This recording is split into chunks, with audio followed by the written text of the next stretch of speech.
Yo, good day to good day.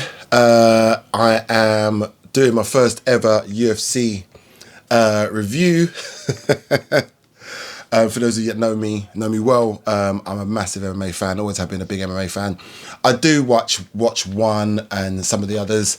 I do watch Bellator, but I mean, let's have it right. The UFC is really the main deal. It's the Premiership, it's the Premier League of MMA fighting, and it's not that I don't watch ONE FC or Bellator or what's the other one? There's another one in there.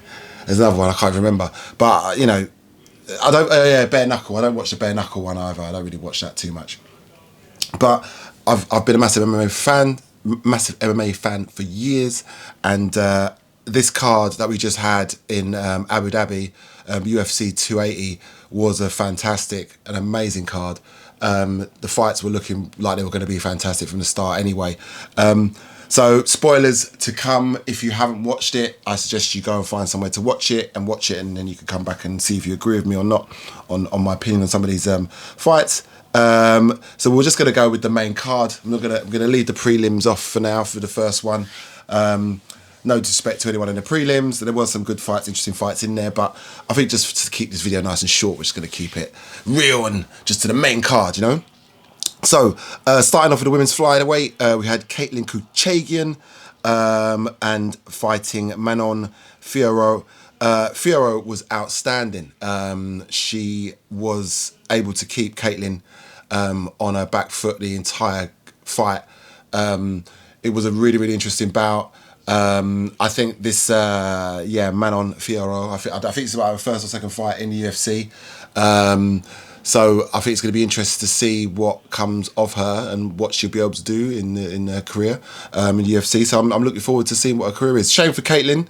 Always been a bit of a fan of Caitlin. She's done well against Nunes and a few others in the past, but she couldn't quite make it in this one. And maybe it's probably time for her maybe to think about hanging it up. I don't know, because she's been around for a little while now, and I'm a big fan. But she looked a little bit out of sorts there, but yeah, we'll see. But my favourite fight, on to the next one. This is my favourite fight of the night. Bernal Dariush versus Gamrot. And Gamrot is the Polish upstart who's coming in causing problems for people. And I think everyone had Gamrot down as the winner on this one, like an easy win, which I thought was incredibly disrespectful to Bernal Dariush. Bernal is the man. He's been coming up. He's on a 7-fight win streak at the moment, and it's disrespectful. It's disrespectful, and I think Dariush was fighting with a bit of a chip on his shoulder. Really, he had a bit of swagger, a bit of arrogance about him. I think he knew that most people in there was expecting him to lose, and he did not. We'll say when you're in Abu Dhabi, maybe talking about Jesus on the mic afterwards probably isn't a thing to do, but you know, that's just me, for all you religious fans out there. And then on to the so now we get onto the meat and bones of the potatoes of the event.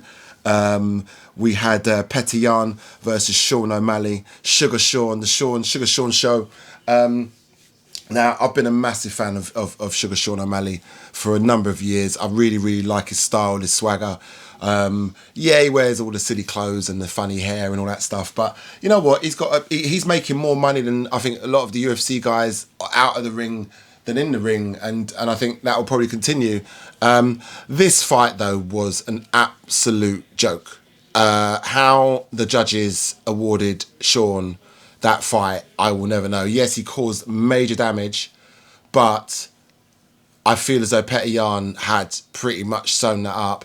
Apart from the one or two, I guess maybe the judges saw it as there was like two knockdowns on behalf of Petr Yan, one on behalf of Sugar Sean, one on behalf of Petr Yan. I don't know, but I mean, Petr Yan had so much top control, was dominating Sugar Sean for a lot of the fight, certainly up to the third, maybe the first 2 minutes of the third round, just a 3-round fight. And I'm just confused how Sean could have won that, and I smell conspiracy a little bit on that one. That's just me putting my conspiracy brother hat on, but I smell conspiracy on that one. I think that's bullshit. So yeah, I think Petr Yan should have won that. or at least a draw. Like, you know, I just think it. I don't even know really how it could have even been a draw. I think Petr Yan won that. But tell me if you feel different. Like, comment, and subscribe. Tell me if you feel different. We've got the co-main event now. Very, very unpopular, polarising figure in Aljamain Sterling.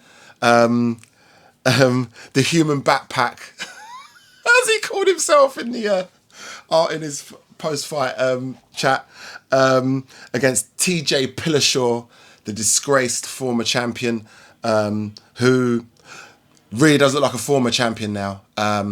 Although, I tell you what, the balls of the geezer, his left arm was clearly shot, and the fact that he kept fighting, you know, whatever you might think of Dillashaw, sorry,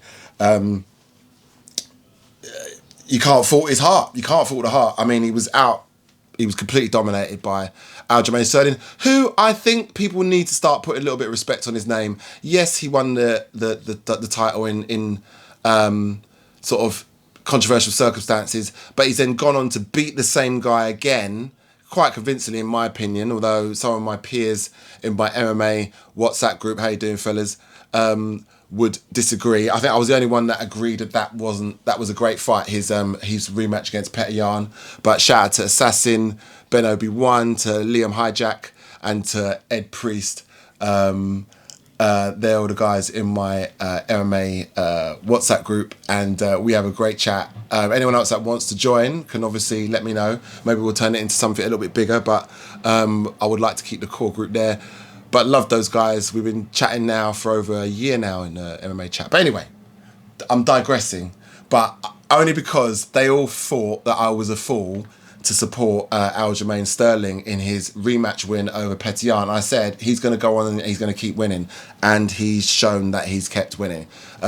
His style is very, very difficult to contend with, and I think he could be champion for quite a while. I know he's not popular. I know that people don't seem to like him. He's getting booed a lot, but I think those boos will turn to cheers. I think it'll be after. I think if he defends the title again, maybe again, I think people are going to be like, all right, fair play. He's the real deal. Also, shout out to Matt Serra and Ray Longo. Hilarious, absolutely hilarious. I would love them to wake me up in the mornings, just shouting over my bed just to get me out of bed. I just think that would be the best thing for anyone. Ray Longo, Matt Serra, just that voice, that New York accent. I'm not going to try it. But that voice, you know, that New York accent, that particular New York accent. You know, I'm walking here. I'm not going to do it. I said I wasn't going to do it, and I fucking did it. Anyway, you know what I mean. Absolutely brilliant. Love him. But yeah, shout out to Aljamain. Great win. Completely busted him up. And yeah, his shoulder popped as well. TJ's shoulder popped as well. So I don't know, man. I don't think he should be fighting anymore personally. But, you know, again, you know, these guys got to make their money, innit? So, you know, we'll probably see Dillashaw again in the ring, and maybe we're starting to see why he was doing the old EPO in the first place. I mean, for those that don't know, you know, Dillashaw, the reason why I was calling him Dillashaw is because he got done for performing enhancing bullshit. He was doing EPO where they take your blood and oxygenate it and put it back into you so you can go and train harder and stuff, which doesn't really feel like cheating per se, but it's like, wow, okay, that's a bit much. And yeah, he got caught, banned for 2 years, come back, has just been getting beaten ever since. So, well, did he win? Oh no, he won a controversial one against Michael Chandler, I think it was, wasn't it? But anyway, so on to the main card. Didn't disappoint, and I think anyone that really, really loves UFC would have been, you know, tuned into this fight. Charles Oliveira against Islam Makhachev. Makhachev obviously being the heir apparent to his lordship Khabib Nurmagomedov. And, I just managed to say it, just about. I mean, you know, Khabib was in the ring at the end there. I mean, it was, well, Makhachev won due to an arm triangle.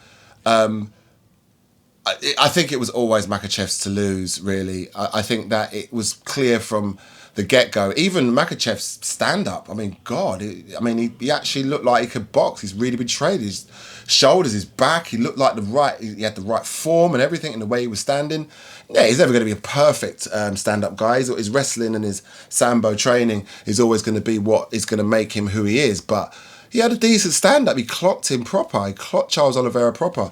And I've often said in the build-up to a fight, when there's too much bravado from a fighter, it's usually an indication of a lack of preparation or a lack of or an abundance of fear. And I think Charles Oliveira, with making all his whole team dyed their hair blonde and this whole big show of like, yeah, I'm the bad man, I'm the king, I'm the real champion and stuff. I think he knew his time was up. And I think Makhachev said that he'll make him quit.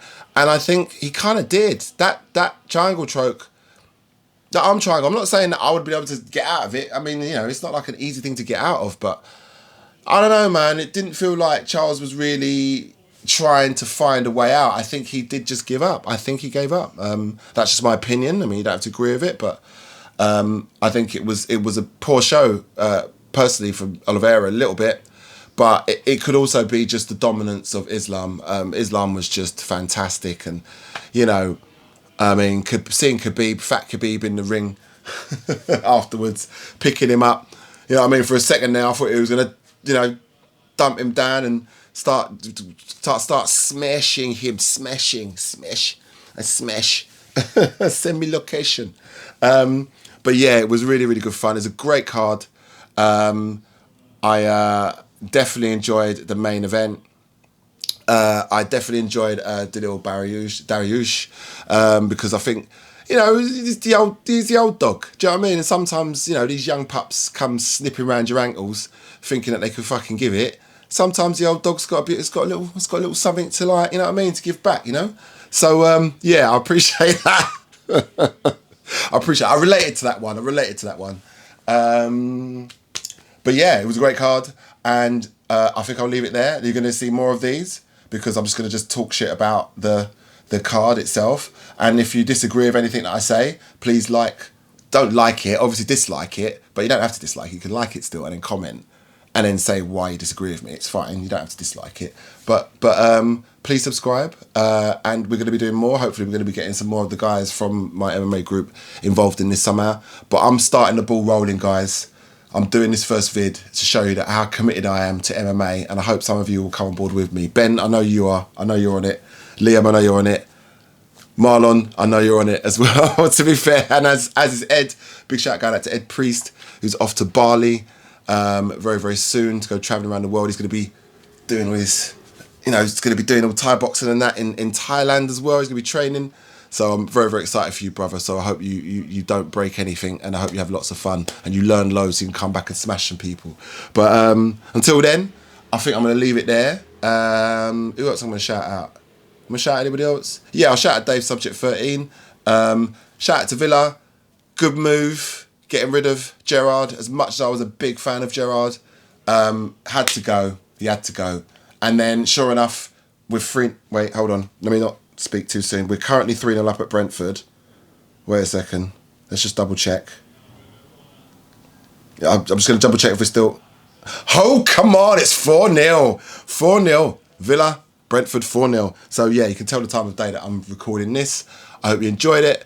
I love you loads. I will catch you again very soon. And no, I don't think I'm going to be doing any more videos about Kanye because Neil Shiloh hates me.